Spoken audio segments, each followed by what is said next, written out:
I'm going to read from a short story that was started as a craft class exercise. It is called Harvest. It usually happens when I'm not at home. I'll return from work mid-afternoon and notice the hills are a blank green wash, broken only by clusters of scrub oak and fence lines. Once or twice it has occurred on a Saturday or one of the weekdays when school is out. Then I've watched from my back porch, the dogs slinking through the tall grass, sinewy and low, and the men, Hispanics culled from the day labor center in town, waving their hats or running bent forward with their arms open, as if begging for a hug from the earth. It takes most of the day to herd the sheep and their bouncy lambs down from the hills, then across to my neighbor's ranch. The property and the fences are mine, but the sheep are my neighbor's, and he pays me a good rate to lease my 20 acres.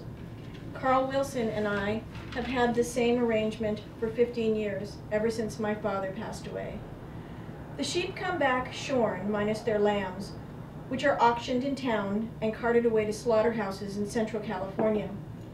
When I was a child and my family owned its own flock, I used to look for something in the sheep's eyes when they returned without their lambs.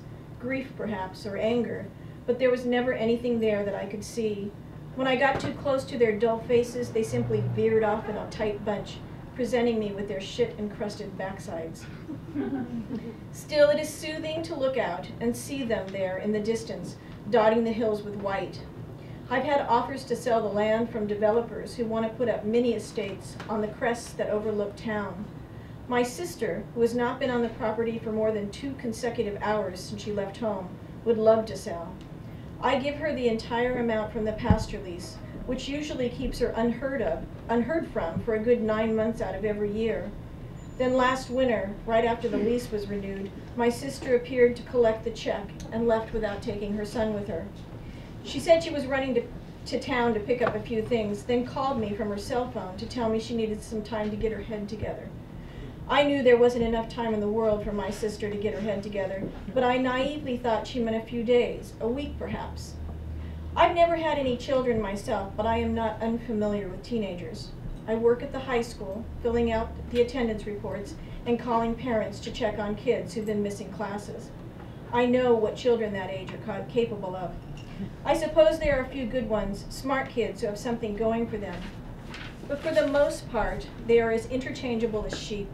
They arrive at school, muddle through 4 years, and depart with a lot of fanfare, shoving their sad little yearbooks in front of me to write something memorable, when in truth I can't think of anything nice to say.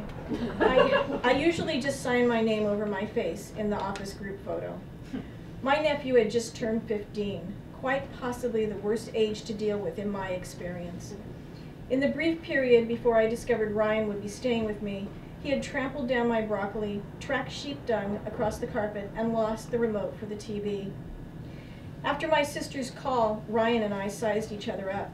I know what he saw. A plus-sized, 42-year-old spinster with chapped lips and a self-inflicted haircut. What I saw was the evolution of a mustache, gasping for breath on the bank of his upper lip, the tangle of greasy black hair barely concealing a swath of acne across his forehead, and a musty pea coat covered with some kind of pet hair. I hope I didn't look quite as horrified as he did. Well, I've always been a person who takes care of what's in front of her. I figured out long ago that wishing and hoping and long-term plans lead nowhere.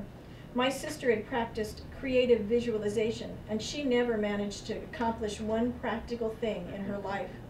I had this boy, this teenager, in my care, and I would do what needed to be done. This was in January. The next morning, I drove him to the high school, deposited him in a chair beside my desk, and registered him for classes. My sister had left a paper sack of his clothes on the front porch, but of course I didn't have any of the required documents, no transfer records, no proof of immunization, no birth certificate. I wasn't even sure what grade to put him in.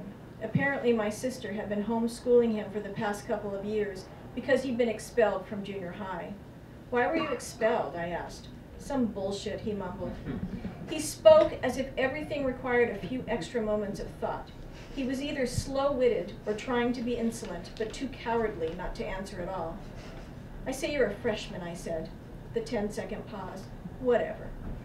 I could see from the get-go nobody was going to warm to him. We fell into an uneasy pattern. Weekday mornings we drove to school, arriving at 7:30. There we were quick to part company. I usually ate lunch in my car, but if I passed the cafeteria on the way out, I would see Ryan hunched at the end of one of the tables alone. At 3 in the afternoon we drove home. After picking at whatever I served for dinner, he went up to my sister's old room and stayed there. As far as I knew, he never even removed his coat. He was perpetually ready to leave at a moment's notice. I sat in my chair by the fireplace and imagined him lying on the bed directly above me, fully dressed, staring at the ceiling, the way my sister did when she was a teenager, aching to be anywhere but where she was. You could feel the unhappiness seeping down through the floorboards and floating like a dingy cloud just below the ceiling. It made me anxious, all that weighty quiet over my head, but I tried to ignore it. He had a place to sleep, 3 meals a day, and he was going to school. My sister would be back, and he would be gone, and that would be that. In late January, the flock moved down closer to the house, and the lambs started to appear. It was cold and dry, and the babies slid out of their mothers in steaming gray lumps. Over the next week, the property became alive with lambs. That afternoon, I pulled on my rubber boots, and I took a walk along the property line. At the top of the hill, out of sight of the house, a section of the fence dipped to the ground. The posts on either side were nearly horizontal. Something large had pushed it down. A section of my property backed onto a regional park, and it wasn't uncommon for hikers to trespass onto my land, holding down the barbed wire with a heavy boot to get in. Each time I found the fence like this, it felt like someone had trampled me down, exposed me and the sheep under my care to danger. I trotted down to the house, opened the back door, and stuck my head in. "Ryan," I called. The kitchen clock ticked, the refrigerator motor sputtered and went quiet. Then there was the groan of floorboards on the landing in the hall. After a full minute, Ryan appeared at the entrance from the dining room. Everything about him made me suddenly, inexplicably angry. It may well have been his big foot that ruined that fence, sneaking around the edges of my life, making me uneasy and off kilter. "Time to make yourself useful," I snapped. "Get outside." He looked startled for one moment, but then the blank mask slipped down over his face again. He shuffled forward. I grabbed a wheelbarrow, 2 small bags of cement, and a shovel from the barn. "Fill those buckets with water and follow me," I told Ryan. I pushed the loaded wheelbarrow past the house and started up the hill. I didn't look back until I got to the top. Ryan had filled the buckets, but now he stood halfway up the hill as if transfixed. He was staring at the lambs. They were everywhere, running as close to him as they dared and darting away, prancing, bawling, butting heads with each other, kicking up their heels and leaping in the air like kittens. The look on his face was almost comical, goofy, stunned, enchanted. I'd seen that expression before, mostly on tourists driving past the farm on their way out to Point Reyes. Citiots, my dad used to call them. They'd get out of their car to snap pictures or coax the babies close to the fence with fistfuls of whatever they had in the car. I'd seen people hold out a handful of red licorice. Once, a man with 2 little blonde girls came to the door to see if he could buy a lamb to take home as a pet. Money, he said, was no object. There was a lady with a bright scarf and big sunglasses waiting in a convertible with the girls in the driveway. She smiled and waved at me.